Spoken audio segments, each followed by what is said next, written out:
Hi, my name is Craig, and the reason I'm making this video today is because a couple weeks ago I was diagnosed with CIDP, or chronic inflammatory demyelinating polyneuropathy, and in order to combat that, my neurologist had me do IVIG therapy, and when he said that, initially I was like, what? Because I'd never heard of it before, so he explained it to me, and basically it combats different types of autoimmune diseases, and it basically takes the antibodies from over 1,000 donors. I mean, I don't know why you need so many people, but apparently you do, and that's also why it's so expensive. Your doctor would probably talk to you about that too, but they take the donor antibodies and they just sort of mix it all up, and then they put it in a bag, and then you just get the medicine in the form of an IV drip over the course of a couple hours. And what my understanding of what IVIG does exactly is that the donor antibodies will actually attack your own antibodies, so that your antibodies can attack whatever it is that they're trying to attack, depending on your autoimmune disease. In my case, it would be the peripheral nervous system. And so basically that's how IVIG works. And now I guess I'll talk about my experience with IVIG. Whenever I go in to get my IVIG, the nurses first will just like check my vitals, blood pressure, temperature, things like that. And then they give me 60 milligrams of Motrin. I think it's just like to avoid headaches. My first time I got IVIG, I got like a loading dose. It was 120 grams altogether as a course of over like 3 days. Most people get a loading dose.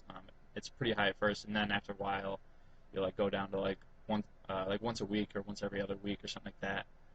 And when I first got it, it seemed like it was working. And I mean, it was a slow process. It wasn't like automatic, but I was pretty happy for obvious reasons. Like I was better at walking and stuff. And then after a couple of days, it seemed like I was going backwards again, and I was having trouble even getting out of chairs by myself and stuff like that. So we went back to the neurologist, and he wanted me to do at least another week or two of IVIG just to see if like I was a late responder. And I mean, I was kind of frustrated when he said that. I did it anyway, and I'm glad I did actually, because after a couple weeks, I was continually improving and actually at a faster rate. So, I'm glad I did that because it's working now, and that's what counts really. I guess now I'll talk about like how to prepare for IVIG. I mean, I would definitely suggest being well hydrated, because one, it's easier for the nurses to stick their needles in your arm. So you want to avoid multiple needle sticks in your arm, because I don't like needles. I don't know about you guys. But then also, if you're well hydrated, you can avoid like headaches, general flu-like symptoms, which not everyone has anyway. I didn't have that. And then also, if you are hydrated and you are still getting like headaches and flu-like symptoms for a couple days after, or like the rest of the day, you can talk to the nurses about slowing the infusion rate, because the infusion rate is measured by cubic centimeters per hour. I normally get like 150 to 200 cubic centimeters per hour, but you can just do like 50. I mean, it'll take longer, but you'll avoid headaches and stuff like that. I would also suggest bringing food, because you'll be getting your infusion for a couple hours, and I normally get kind of hungry, so I mean, as far as I know, you can eat and drink whatever you want during the infusion. So I would suggest bringing food, and I would also suggest bringing some form of entertainment, like a movie or something like that. Like my infusion center has a TV and DVD player for every room, so I'm always set with that. And then, you could bring a book, you could bring a laptop. I do that sometimes, or you could even bring a friend. I mean, you're going to be there for a couple hours, so just sit in a recliner chair. So I mean, you might as well do something.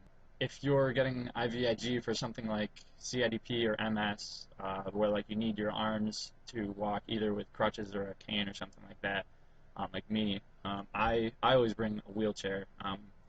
Or if you don't have one, ask if they have one you could borrow there.